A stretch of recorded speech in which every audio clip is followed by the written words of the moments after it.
Okay, so it's day 2 of my Prolon fasting mimicking diet, and today I'm going to talk all about the science of fasting. What exactly is fasting?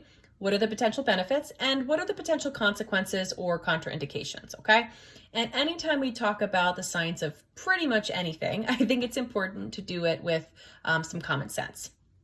Because as far as scientific research goes, you can pretty much, conduct a study to prove or disprove any theory you want, all right? And there is such a thing as confirmation bias.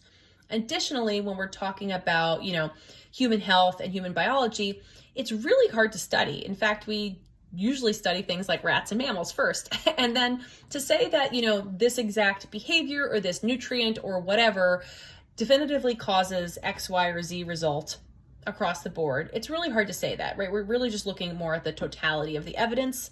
And I think it's important to look at that evidence with the historical and anecdotal sort of context in mind. So what do we know to be true over time for most people? And also, what does it mean for you? Like, what is you, the experiment of one? How does this apply, right?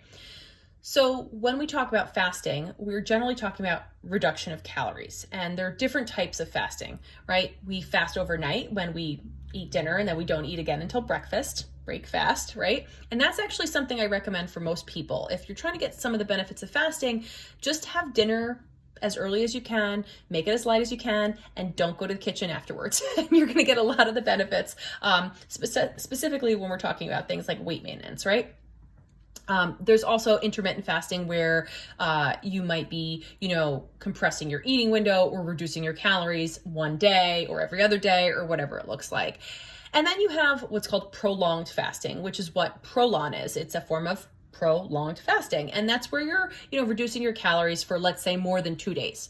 And there are fasts that last much longer than 5 days, but we're going to focus on Prolon because I really do think that Prolon kind of incorporates the benefits of fasting without as many of the drawbacks. So what is Prolon specifically? It is a reduced calorie fast. Day 1, you have about 1,100 calories. Days 2 through 5, it's about 700 calories a day. But beyond that, there are some very specific specifications to Prolon that make it unique. It is very low protein, and I'll talk about why that's important, but it is specifically low protein. It is specifically high fat because that helps with satiety and making it so that you're not so hungry, and it is like low to moderate carb. Additionally, there is added fiber and added micronutrients, vitamins and minerals, omega-3s, so that we're not nutrient deficient. So that's one of the reasons I like the program, because it's sort of all done for you and you can be pretty assured that you're doing it safely, assuming you don't have any contraindications, right? So when we're talking about the benefits of fasting in general, they have to do with long-term health and longevity. Of course, when you're talking about calorie reduction or restriction, there could potentially be some body weight, maintenance or reduction changes as well, because, in order to lose body fat, you do need to reduce your calories over time. Is fasting the best way to do that? Is it like significantly reducing your calories for a short period of time the best way to lose body fat? I don't think so. But, also considering that weight and weight maintenance and weight loss don't exist in a vacuum. So it's not just calories. There are other things to be considered as well. But when we're talking about the benefits of fasting in general, we're talking about health and longevity. And that's because sort of the reduction of calories allows your body to either focus on or stop doing different processes that are related to health and longevity. So first of all, it promotes what's called cellular autophagy. And basically, that's when your cells do like a big cleanup. If there are cells in your body that are damaged, if they're broken, if they're potentially problematic, precancerous, for example, hypothetically, reducing your calories through fasting is going to help promote the cleanup of these cells, right? So that's where some of the long-term health benefits come in. Additionally, there's one particular kind of pathway that's talked a lot about when we refer to fasting, and that is mTOR. And, mTOR is linked with aging and disease promotion, specifically cancer. And essentially the thing that causes mTOR is protein, amino acids, right? So that's why Prolon is specifically low in protein, because we're trying to avoid this process of mTOR. We're trying to avoid that aging process. But I just want to make a side note. You know what else causes mTOR? Exercise, intense exercise, right? And we all know exercise is good for us, but that's why during this program, you're not supposed to be intensely exercising.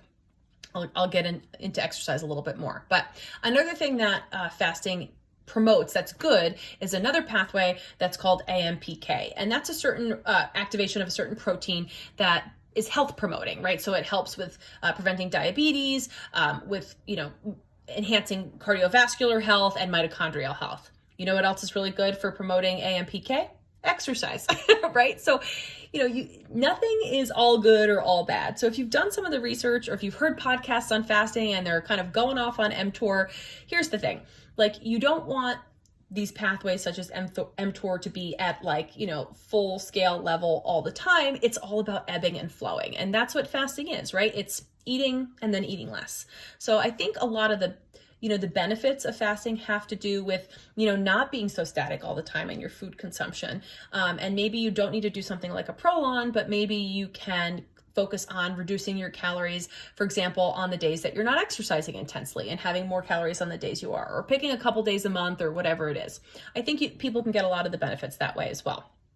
So the potential drawbacks of fasting, they range, right? From as simple as it's hard to do, like it's not fun. We don't want to do it. And again, something like Prolon makes it a little easier because it's all done for you.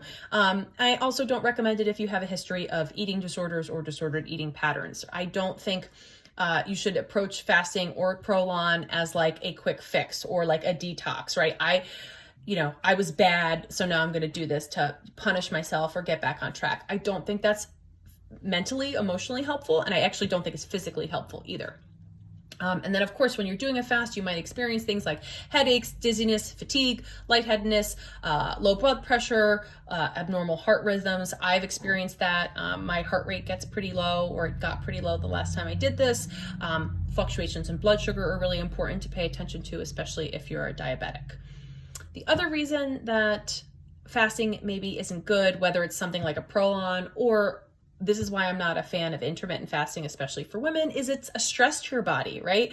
And unlike our ancestors who maybe had the stress of not constantly having food available to them, they also didn't have the stress of knowing that there was a global pandemic and also Instagram and my job and my kids and all these other things going on, right? So, if you have any sort of hormonal issues, I don't recommend fasting. I wouldn't recommend Prolon.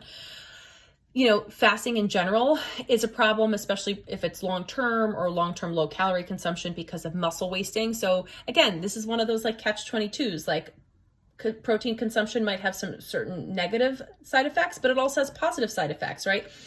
Muscle helps you be stronger and be more functional, but especially as we age, the less muscle you have, the more frail you are, the more likely you are to injure yourself, and the less long you're potentially going to live. So, in fact, even Dr. Valter Longo, who wrote the longevity diet, he very much promotes increasing protein consumption as you age and increasing animal protein as you age, because you really need it at that point so that you can maintain your muscle mass.